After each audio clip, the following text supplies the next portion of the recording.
नमस्कार दोस्तों, मेरा नाम है अमन वर्मा और आप देख रहे हैं आर्किटेक्ट पर्सपेक्टिव चैनल। तो इस वीडियो में आज हम बात करने जा रहे हैं लिफ्ट पिट के बारे में।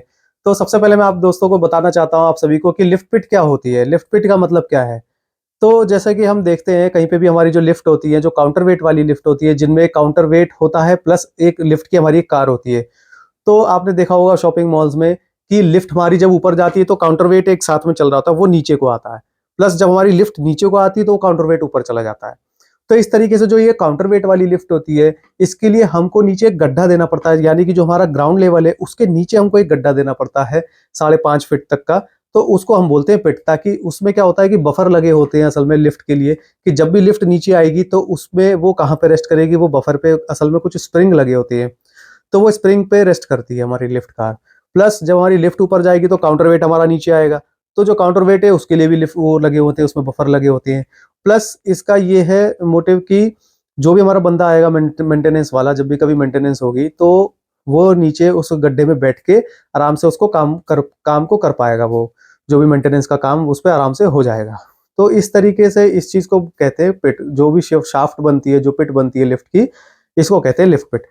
ये मान के चलिए कि सबसे पहली चीज तो मैं आपको ये बताना चाहूंगा इस वीडियो में कि जब भी कभी आप अपना घर बनवाने जा रहे हैं या कभी किसी और का घर बनवाने जा रहे हैं, तो इस बात का जरूर आप ध्यान रखें कि जब भी आपकी फाउंडेशन होने से पहले, आप ध्यान से सुनिएगा इस चीज को, जब भी फाउंडेशन होने से पहले आपको, अगर अपने घर में लिफ्ट देनी है, आपको अगर अपने घर में लिफ्ट का प्रोविजन देना है अपनी बिल्डिंग में, तो सबसे पहले आप उसकी कंपनी देख लें, कौन सी कंपनी की आपको लिफ्ट लगवानी है। Whether it is Otis, whether it is Schindler, whether it is Mitsubishi, किसी भी जिस कंपनी की आप लिफ्ट देख रहे हैं उसकी कौन सी लिफ्ट है, उसका साइज क्या है, उसकी शाफ्ट का साइज क्या रहेगा, वो सारी चीज आप इसको देख लें, समझ लें। देन उसके बाद में आप उसका फाउंडेशन स्टार्ट करवाएं।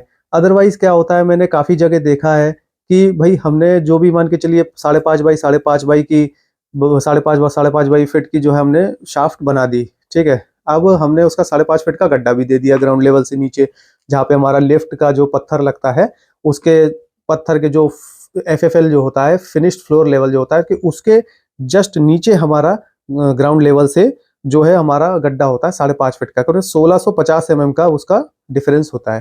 देखिए जब जब भी लिफ्ट लगवाने की बारी आती है उसके बाद में, कंस्ट्रक्शन के बाद में, तो मैंने काफी काफी जगह ऐसा देखा है, ये चीज देखी है कि लोग काफी जगह ये चीज गलती कर जाते हैं कि जैसे कि आप ये इमेज में देख रहे हैं कि देखिए 2-3 फुट का आराम से एरिया यहाँ पे डेड स्पेस एकदम बन चुका है, ठीक है। अब ये डेड स्पेस क्यों बना है, ये आराम से 8-10 स्क्वायर फीट का ये डेड स्पेस बन चुका है, जो कि कहीं ना कहीं घर में आराम से ये यूज हो सकता था, कहीं ना कहीं अच्छी एक स्पेस में आ सकता था, बट ये नहीं आ पाया। अब इसके देखिए क्या कारण है वो मैं आपको बताता हूँ। तो देखिए सबसे पहली बात तो आप इस चीज को समझिए कि ये जो भी डेड स्पेस बना है ये क्यों बना है। ये इस वजह से बना है कि आपने पहले तो 5x6 की, 6x6 की या 5x5 की अपना बस अपने मन से इसका साइज दे दिया, ये बोल करके कि भैया ये एकदम जनरल साइज है और इसके अंदर हमारी कितनी भी बड़ी, छोटी से छोटी, बड़ी से बड़ी, आराम से सब लिफ्ट इसमें हमारी एडजस्ट हो जाएगी। अब आपने क्या करा कि भैया शाफ्ट वाफ्ट सब बना ली, लिफ्ट लिफ्ट पिट हमारी बन गई, घर बन गया। अब हम ये देख रहे हैं कि अब हमको लिफ्ट कौन सी लगानी है। तो अब हम गए कंपनी में और हमने देखा यार हमने जो साइज दिया है 5.5 बाई 5.5 फीट का, उसकी तो यार लिफ्ट बड़ी महंगी पड़ रही है, 30-40-35 लाख की पड़ रही है जो है। तो फिर वहां पे इंसान ये सोचता है कि भाई थोड़ा सा माइंडसेट वहां पे चेंज हो जाता है कि ठीक है यार लिफ्ट तो लगानी है, एक छोटी लिफ्ट लगा लेते हैं, 15-20-25 लाख में अपना काम चल जाएगा, पैसे बचा लेते हैं। बट पैसे तो आपने बचा लिए, प्लस आप ये चीज को देखिए कि आपने इतनी ऊंची ऊंची RCC वॉल उठाई, ठीक है। वो वॉल RCC की क्यों होंगी ये भी मैं आपको आगे बताऊंगा। आपने RCC की वॉल उठाई, आपने पिट बनाई, इतना गहरा गड्ढा किया आपने, उसकी फाउंडेशन भी अच्छी खासी हैवी बनती है। मैं तो आपको इतना बता दूं, वो नॉर्मल जो हमने पिछले वीडियो में बताया कि वो जो कॉलम की फाउंडेशन होती है घर के लिए, वो वैसी फाउंडेशन नहीं बनती है इसकी। इसकी लिफ्ट पिट की जो फाउंडेशन बनती है, मान के चलिए अगर 5x5 या 5.5 बाई 5.5 फीट का जो अगर हमारा वो है, अगर एरिया है शाफ्ट का, जो लिफ्ट की पिट का, तो ये मान के चलिए कि उसमें 10x10 की फाउंडेशन बनेगी, अच्छा खासा उसमें बेड बनता है फाउंडेशन का। तो ये मान के चलिए काफी पैसा खर्च हुआ, टाइम खर्च हुआ, ठीक है, सब चीज खर्च हुआ। अब उस टाइम पे इंसान का माइंड सेट चेंज हो गया कि उसने छोटी लिफ्ट लगा दी। तो इस तरीके से ये जो है डेड स्पेस हमारा ये निकल के आ जाता है। तो इस चीज से बचिएगा, ये मैं बताना चाहूंगा इस वीडियो में। खास मकसद मेरा ये था इस वीडियो का कि ये जो है पॉइंट, इसको बहुत ध्यान में रखने वाला है। और ये अगर आपकी बात समझ में आ गई तो फिर आप अच्छे से किसी भी लिफ्ट का अच्छे से पहले आप उसकी कंपनी देखिए, किस कंपनी की आपको चाहिए, आपके बजट में क्या आ रही है, कौन सी लिफ्ट आ रही है, प्लस उसके कौन कौन से मॉडल्स हैं, आप वो चीज़ पता करिए। प्लस आपके पास में कितनी जगह, आप कितनी जगह दे सकते हैं लिफ्ट के लिए, प्लस आपको कैसी क्या चाहिए लिफ्ट, वो आप एक बारी देख के डायमेंशन लेके मेजरमेंट बैठा के आप साइड पे उसकी फाउंडेशन का वर्क शुरू कराएं, तो बहुत अच्छे से आपका आगे चल के जो भी ये डेड स्पेस निकल के आ रहा है, ये आपका नहीं निकलेगा स्पेस। ये कहीं ना कहीं और अच्छी जगह आप इसको यूज कर सकते हैं। इस स्पेस को अच्छा खासा एरिया होता है, 10-15 स्क्वायर फीट के बराबर ये एरिया निकल के आ जाता है। तो इस तरीके से आप इस गलती से बच सकते हैं। तो अब चलिए बात कर लेते हैं कि देखिए, दो तरीके की लिफ्ट होती है। अब लिफ्ट पिट बनाना है कि नहीं बनाना है, ये उस पर डिपेंड करेगा। मशीन रूम बनाना है नहीं बनाना है, ये इस चीज पर डिपेंड करता है कि आप लिफ्ट कौन सी देख रहे हैं। ये चीज को समझिए। सबसे पहले दो तरीके की लिफ्ट होती है मार्केट में। एक है हाइड्रोलिक लिफ्ट, जिसका कि मेंटेनेंस बहुत ज्यादा आता है और क्योंकि वो महंगी भी होती है। उसमें क्या होता है, हाइड्रोलिक लिफ्ट में मैं आपको बता दूं, इस चीज का खर्चा बच जाता है कि हमको ना तो फाउंडेशन बनवानी है, ना ही हमको वो उसके लिए हमें वो पिट बनवाना है। बस खाली नॉर्मल सा 6 इंची का एक वो बन जाता है, 150 mm का हमारा एक गड्ढा सा बन जाता है, ताकि हमारी जो लिफ्ट की जो कार है वो अच्छे से हमारे उसमें एडजस्ट हो जाए। बाकी का ऊपर हमको कोई मशीन रूम उसमें रिक्वायर्ड नहीं होता है। ठीक है, बस खाली एक छोटा सा उसका बॉक्स होता है जो कि ऑपरेट करता है हाइड्रोलिक्स को, और वो अपना 3x2 2x2 ऐसे करके उसका साइज रहता है 4x3 का। तो वो आपको जहाँ पे भी जगह मिले, स्टेयरकेस के पास, ऊपर छत पे, मतलब छत के अंदर जो वो जगह होती है वहां पे, आपको जहाँ पे भी जो भी जगह मिले आप उसको वहां पे रख सकते हैं और आराम से सेफली वो रख जाता है वहां पे। उसके लिए कोई जरूरत नहीं है कि हम लिफ्ट पिट बना रहे हैं उसके लिए हम मशीन रूम बना रहे हैं, उसके लिए कोई जरूरत नहीं है ये सब करने की। तो आपका देखिए कंस्ट्रक्शन कॉस्ट तो उसमें काफी हद तक बच जाता है, बट फिर वही बात आ जाती है कि वो महंगी भी पड़ती है क्योंकि नई टेक्नोलॉजी है। उसमें क्या होता है कि हाइड्रोलिक पंप होता है, वही पंप जो है आपकी लिफ्ट कार को ऊपर और नीचे करता है। तो ये मान के चलिए जब भी कभी वो खराब होता है तो उसकी मेंटेनेंस सबसे ज्यादा आती है। अच्छा, अब बात कर लेते हैं जो काउंटर वेट वाली जो लिफ्ट होती है उसके बारे में। काउंटर वेट वाली लिफ्ट मैंने आपको स्टार्टिंग वीडियो में बता ही दिया। काउंटर वेट नीचे जाता है, लिफ्ट ऊपर जाती है, लिफ्ट नीचे आती है, काउंटर वेट ऊपर जाता है। तो इस तरीके से वो काम करते हैं। तो अब इसमें क्या होता है कि जो काउंटर वेट होता है वो जो है, वो जो ये जो वाली लिफ्ट होती है, जो काउंटर वेट वाली जो लिफ्ट होती है, इसके अंदर एक चीज अपने को ये चीज ध्यान रखनी पड़ती है कि जो भी साइड पे जो भी आएगा बंदा देखने के लिए, अगर मान के चलिए आप इस वाली लिफ्ट को चूज करते हैं, काउंटर वेट वाली लिफ्ट को, तो देखिए इसकी पहली बात तो फाउंडेशन बहुत अच्छे से बनानी है, बढ़िया एकदम हैवी फाउंडेशन बनती है। प्लस आपको 1650 mm तक, यानी कि ग्राउंड के नीचे 1650 mm तक आपको जो है चारों दीवार आपको जो है आरसीसी की रखनी ही रखनी है। ये बात आप मान के चलिए। क्यों रखनी है वो मैं आपको बताता हूँ। क्योंकि देखिए क्या होता है कि जो काउंटर लोड होता है ना वो बहुत ज्यादा हैवी होता है। ठीक है, प्लस जो लिफ्ट कार होती है उसका भी जो वेट होता है काफी हैवी होता है। तो जो रेल्स चलती हैं साइड में, जो पीछे चलती हैं, जो दो रेल्स चलती हैं जिन पे काउंटर वेट की वो जो चलती है, जो काउंटर वेट हमारा, वो बहुत ज्यादा हैवी होता है। वो क्योंकि वो चीज मोशन में, आप ये मान के चलिए वो हिल रहा है, ठीक है, ऊपर नीचे जा रहा है।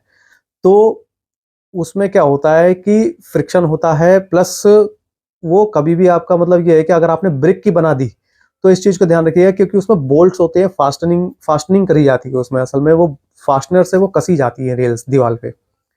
तो क्या करते हैं कि जो अगर मान के चलिए अगर आपने ब्रिक वॉल दे दी, तो ब्रिक वॉल के केस में क्या होगा कि आपकी 1 साल तो अच्छे से चल जाएगी वो, उसके बाद में फिर आपको आएगी तकलीफ। क्योंकि क्या है, वो चीज मोशन में है, वेट बहुत ज्यादा है। तो क्या होगा कि पेच पेच जो है वो ढीले पड़ेंगे, तो इसमें दिक्कत परेशानी हो सकती है आगे चल के आपको। तो मेरी सलाह तो यही रहेगी कि जो भी लिफ्ट अगर आप बनाने जा रहे हैं अपने घर में, अगर प्रोविजन इस तरीके का देने चाह रहे हैं कि भाई हमारे घर में लिफ्ट होनी चाहिए, तो उस लिफ्ट के लिए आपको जो शाफ्ट बनेगी वो आपको आरसीसी वॉल की ही रखनी है। और क्योंकि क्या होता है उसमें अच्छे से आराम से जो हमारे जो बोल्ट्स होते हैं वो बहुत टाइट तरीके से उसमें फास्टनिंग उनकी हो जाती है, बहुत मजबूती के साथ वो पकड़ लेते हैं रेल को। और आपकी रेल कहीं इधर उधर हिलेगी नहीं जब भी आपका लोड ऊपर नीचे होगा। काफी हैवी वो लोड होता है, टन में काफी अच्छा खासा उसका लोड होता है। तो वो जो भी लोड है वो आपका, जो भी रेल है आपकी, वो हिलेगी नहीं अपनी जगह से, वो एकदम जड़ से मजबूत है, अपने एक जगह पे वो हो जाएगी। तो इस चीज को बहुत ध्यान रखने वाला है कि वो आप आरसीसी की ही दीवार बनाएं। आप देखिए जो भी बंदा है, ये मान के चलिए कभी कभी क्या होता है कि जिस भी कंपनी के आप लिफ्ट चूज कर रहे हैं, हो सकता है कि आप जैसे काउंटर वेट वाली अगर मान के चलिए आप लिफ्ट चूज कर रहे हैं, तो हो सकता है कि उसका जो बंदा है वो साइट पे आएगा, आपकी देखेगा भैया कहाँ पे क्या लगनी है लिफ्ट। तो हो सकता है वो आपको ये चीज बता दे कि भाई मेरे को तो बस खाली 3 साइड आप ब्रिक वॉल दे दो, कोई दिक्कत नहीं, बट एक साइड मेरे को आरसीसी चलेगा। तो आप ये भी काम कर सकते हैं, लेकिन आप ये ध्यान रखें जहाँ पे भी रेल चलनी है, जो काउंटर वेट वाली जो रेल होंगी, वो दीवार आपको आरसीसी की देनी ही देनी है, मजबूत एकदम, ताकि मजबूती बनी रहे अपनी जगह, वो जरा भी इधर-उधर हिले नहीं उसकी रेल। प्लस जो 3 दीवारें अपनी वो आप ब्रिक वर्क की बना सकते हैं, उसमें कोई ऐसी कोई दिक्कत नहीं है। लेकिन हाँ, अगर आप चारों दीवार आरसीसी की बनाते तो फिर कहना ही क्या है उस चीज़ का, फिर तो कोई दिक्कत है ही नहीं। प्लस अब इसमें देखिए कि काउंटर वेट वाली लिफ्ट में क्या होता है कि अगर मान के चलिए काउंटर वेट वाली लिफ्ट अगर आपको 10, 12, 15 लाख में पड़ रही है, तो वहीं हाइड्रोलिक लिफ्ट क्या होता है, थोड़ी-सी महँगी होती है, उसका मेंटेनेंस ज़्यादा होता है, जैसे भी मैंने बताया, तो वो आपको पड़ेगी 20-25 लाख की।